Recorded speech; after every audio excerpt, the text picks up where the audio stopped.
Want to stack gold in ESO without having to join a trading guild? Here are 3 solo methods you can do every day that will get you thousands of gold. No bidding wars or guild fees required. Make sure to add your favorite method in the comments, and please take that chance to like and subscribe. Even without any boosts from champion points, a single character can make around 5k gold per day with crafting writs. These reset every day, and when boosted can give you as much as 7k gold per character. By far, this is the most consistent and reliable way to make gold in Elder Scrolls Online every single day. Your crafter characters need to each be at least level 6 in order to unlock crafting writs, and in the end it'll take 70 to 80 skill points to fully max out all the skills you need. As you can see, I haven't quite gotten there myself. This is my second tune that I'm making into a crafter. And the more you have, the better. Once you get them all scaled up, say you have 3, that's anywhere between 15k and 20k gold per day, basically passively. There are some peculiarities with each of them.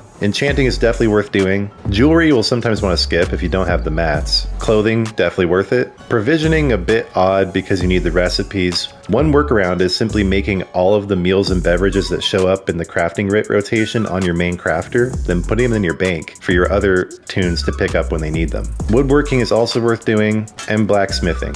While we're here, I'd like to point out that it's a good idea to unlock Breton style as early on as you can, because then you don't have to switch through the different styles. It just saves some time. Also, make sure you've selected quests only. Once you've done those 2 things, you can basically go up to each station and just press craft. Alchemy is also generally worth doing. Turning in a writ will generally yield you 700 or so gold. You can increase that with powers like Gilded Fingers to the point where it's closer to 1,000 per. These often contain very high value materials and other items. Keep a special eye out for these gold upgrade mats, which you'll need, and also crafting surveys, which are just as important for replenishing the materials you need to complete these writs. Those are just some of the surprises you have waiting in store for you when you start exploring crafting writs. There's a lot to this beneath the iceberg. Keep an eye out for future guides covering this in more detail. For now, let's move on to method 2. Welcome to Grand Theft Auto, Tamriel. Break into people's houses, steal their stuff. All of their stuff. I mean, if they're still here, kill them too. But looks like somebody beat me to it. Thieving is a pretty popular activity. There's kind of a circuit here in Vocal Guard of houses you can break into, NPCs you can kill with the Blade of Woe, pickpocket them, kill them. Only rule is don't get caught. Then you'll have to run from the guards or pay a fine. Each of these items you can sell for anywhere from 40 to 500 gold each. You can't just sell these to any merchant though, you have to go to an outlaw's refuge. These are located in all major towns in Tamriel, and they're marked by this symbol.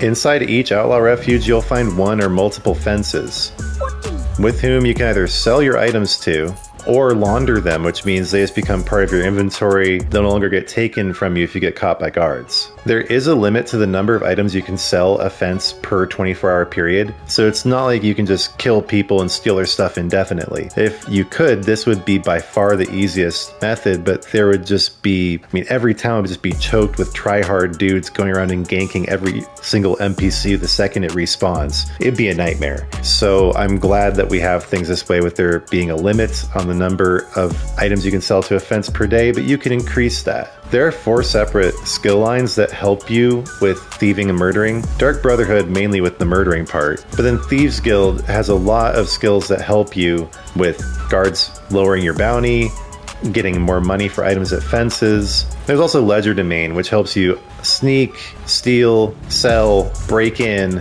and also reduces your bounty. Nodes in the craft CP tree, like Infamous, Cut Purses art also help here. Lastly, being a vampire also helps here. First, you can kill NPCs from further away with feed than you can with the Blade of Woe. You can sneak at full speed, and if you're at stage 4, you can sprint and turn invisible. You can either become a vampire by buying it in the Crown store somewhere, I can't remember where, I really wouldn't recommend doing this anyway. Or you can just hang around vampire NPCs and just wait for one of them to bite you. Or, this is the best method, have someone who's already a vampire bite you at one of the ritual sites throughout Tamriel. Being a vampire is fun, I just like it in general, and it does add a little flair to all the sneaking and killing and stealing. If you're efficient with your crime, you can get as much as 10k gold in a single hour of murdering and stealing. Last on my my list is public dungeons. See my complete guide to the 5 best public dungeons in ESO for more details. Start by choosing a public dungeon like Crimson Cove that has a lot of humanoid enemies.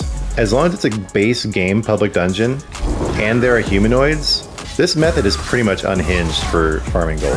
Now, I have optimized my character specifically for this, which means that I can pull about 5 to 10k gold in about 10 minutes. And there are guys who are even faster at this than I am. So if that sounds insane, it's really not. The most I've ever made an hour doing this method is about 50k, but still that's quite a bit. This dungeon's great in particular because it has tons of chests spread out among it. And keep in mind that the new companion Tanloran helps you open chests.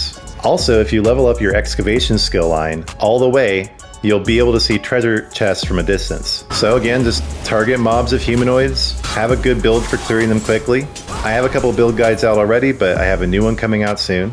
And just find a good circle through the dungeon.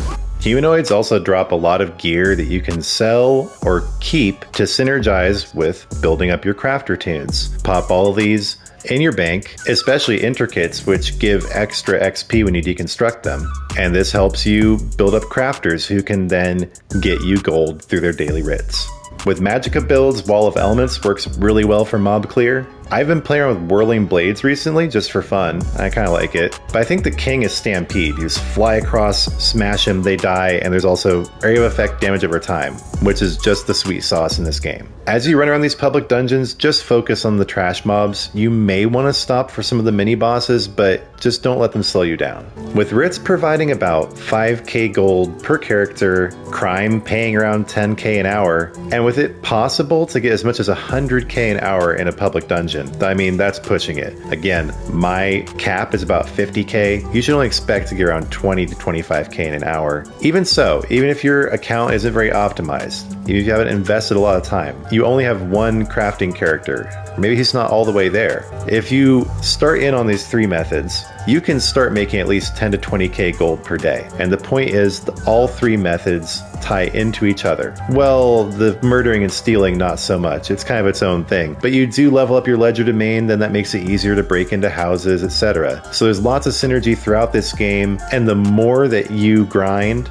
the more you will make. So keep an eye out for an efficient grinding build for running around public dungeons. Let me know if you have any questions, and thank you so much for watching. It's my goal to be to the point while also covering every possible detail. If you appreciate my style, please do subscribe, consider joining the Spopes Army, and check out spopesector.com, the internet's premier hub of gaming information. I hope this guide helped you make more money in ESO. Thanks for watching.